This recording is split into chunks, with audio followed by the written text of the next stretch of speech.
তিনবার এশিয়া কাপের ফাইনাল খেলেও শিরোপা জেতেনি বাংলাদেশ। ব্যর্থতার গল্প বলার সময় বোধহয় শেষ। শিরোপা উঁচিয়ে দেশে ফিরবে টাইগাররা, বললেন তাসকিন আহমেদের বাবা। ছেলেকে বিদায় দিতে এসে জানিয়েছেন স্বপ্ন দেখেন উইকেট তোলায় তার ছেলেই হবে সেরা। বিস্তারিত আবু নাইমের রিপোর্টে। বাবার দায়িত্ব সন্তানের মুখে হাসি ফোটানো। মেয়ে ফাতেমাকে হাসি মুখেই তাই বিদায় বললেন তাসকিন আহমেদ। তবে তাতেও মন ভরল না মেয়ের। তাসকিনকে গেটে পৌঁছে দেওয়ার পথে তাসকিনের বাবাও খানিকটা আদর করে দিলেন নাতনিকে, যেন মেয়ের মন খারাপের ছবি নিয়ে দেশ না ছাড়েন তাসকিন আহমেদ তাজিম। ছেলের গুরুত্বপূর্ণ ব্যাগপত্র গুছিয়ে দেওয়ার দায়িত্বটা আব্দুর রশিদ নিজেই নিয়েছেন। গাড়ি থেকে ব্যাগ গুছিয়ে নিয়ে এন্ট্রি গেট অবধি পৌঁছে দিয়ে ফেরার পথে গণমাধ্যমের সাথে কথা বলেন।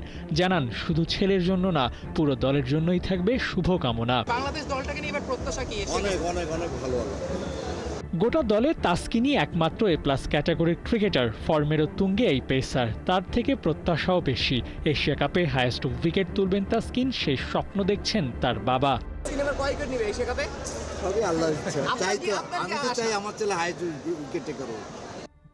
এ নিয়ে 16 বার টাইগাররা এশিয়া কাপের জন্য দেশ ছেড়েছে। 16তম বারের 16 কলা পূর্ণ হলেও হতে পারে বলে মনে করেন তাসকিনের বাবা।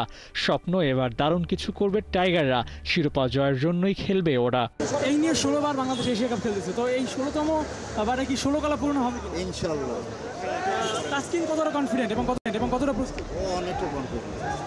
3 বার ফাইনাল খেলেও শিরোপা জিততে পারেনি টাইগাররা।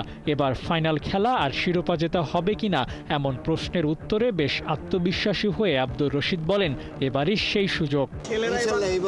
এবার পারবে আমাদের বাচ্চারা। এটাই সবাই দেশবাসীর কাছে দোয়া যে ছেলেরা ভালো করবে। আবু নাইম, 71।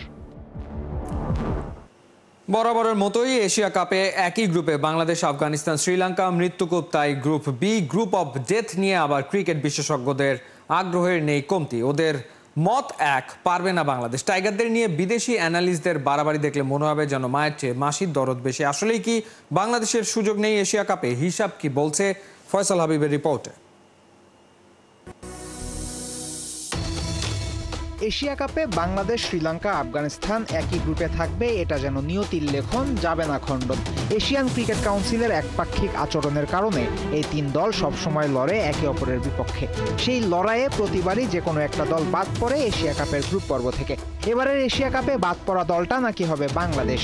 এরই মধ্যে আকাশ চোপড়া, রাসেল আর্নল্ডের মতো সাবেকরা দিয়েছেন এমন মত। প্রশ্ন হলো, সাবেক ক্রিকেটাররা বর্তমান ক্রিকেট কি দেখেন, নাকি শুধু নাম দেখেই শ্রীলঙ্কাকে এগিয়ে রাখেন?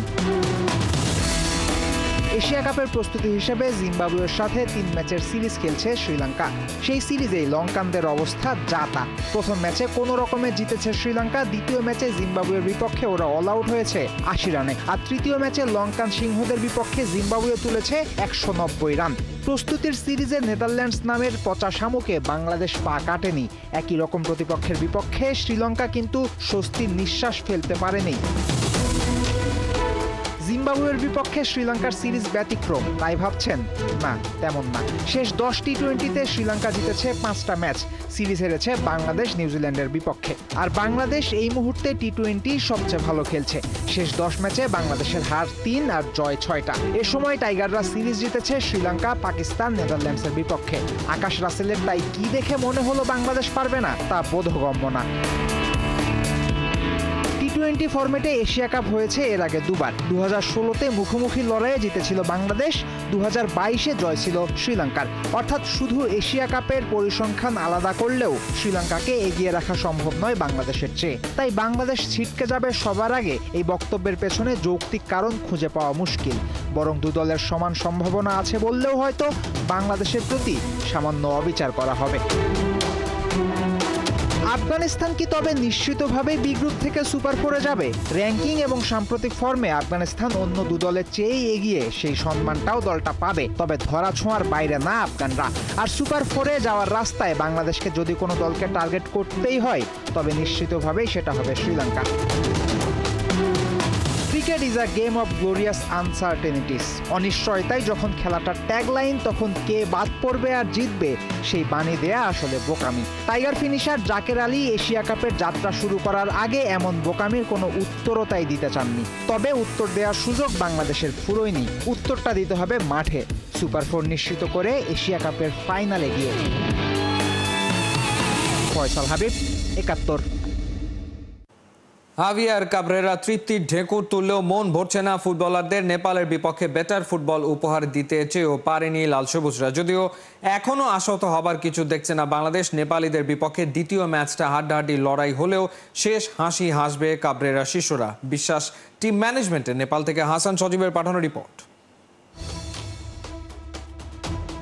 তৃপ্তির ঢেকুর তুলছেন head coach Javier Cabrera.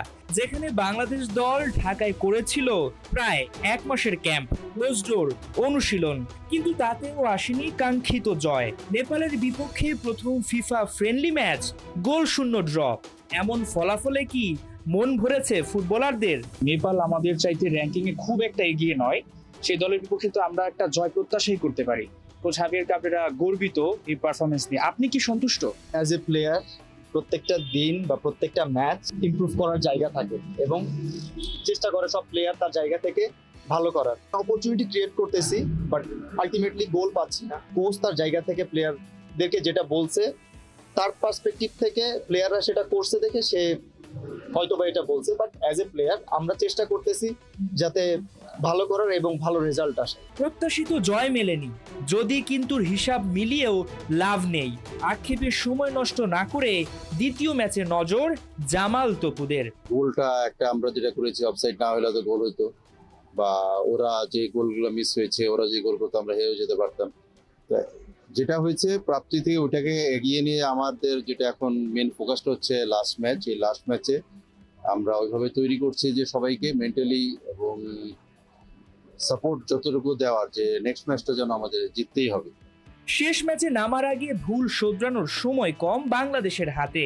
Hamza শমীদদের মতো তারকারাও নেই, তবে যারা আছে তাদের নিয়েই ফাইট করার হুঙ্কার ডিফেন্ডার রহমত মিয়ার কণ্ঠে। ওরকমের কেউ মেন্টালিটি নেই যে হামজা নেই। হামজা যখন আসবে অবভিয়াসলি আমাদের টিমের জন্য বুস্ট আপ হয়। হামজা আসলে আমরা আরো ভালো ফিল করি খেলতে, বাট যেহেতু হামজা নেই, আমাদের যারা আছে তাদেরকে নিয়েই খেলতে হবে। ইনজুরিতে প্রথম ম্যাচে পাওয়া যায়নি গোলকিপার মিতুল মারমাকে, সঙ্গে ফয়সাল আহমেদ ফাহিমও ভুগছেন চোটে। শেষ ম্যাচে ওদের দেখা যাবে তো? আশাবাদী কালকে প্র্যাকটিসে যে বুঝতে পারবো যে তাদের আসলে সার্বিক অবস্থাটা কি। বাংলাদেশের চাইতে নেপালের চাপ এবং চিন্তাটা যেন একটু বেড়ে গেছে। ফিফা ফ্রেন্ডলি ম্যাচ রূপ নিচ্ছে সিরিজে। প্রায় 2 বছর পর ঘরের মাটিতে নিজেদের হোম ভেন্যুতে খেলছে নেপাল, যার কারণে একটা হোম ক্রাউড, সঙ্গে প্রথম ম্যাচ ড্র হওয়ার কারণে পরের ম্যাচটা জিতে সিরিজ জিততে চাইবে নেপালিজরা। যদিও এখন পর্যন্ত বাফুফের তরফ থেকে এ বিষয়ে কোনো ফাইনাল সিদ্ধান্ত আসেনি যে এটা কি সিরিজে রূপ নেবে কিনা। তবে নেপালিজদের যে সিরিয়াসনেস, আজকে তাদের প্র্যাকটিস সেশন না থাকলেও তারা মাঠে যাচ্ছে আরো একটু নিজেদের ঝালিয়ে নিতে, তাতেই বোঝা যায় সেকেন্ড ম্যাচ নিয়ে তারা কতটুকু গুরুত্ব দিচ্ছে। হাসান সজীব, ৭১, কাঠমান্ডু, নেপাল।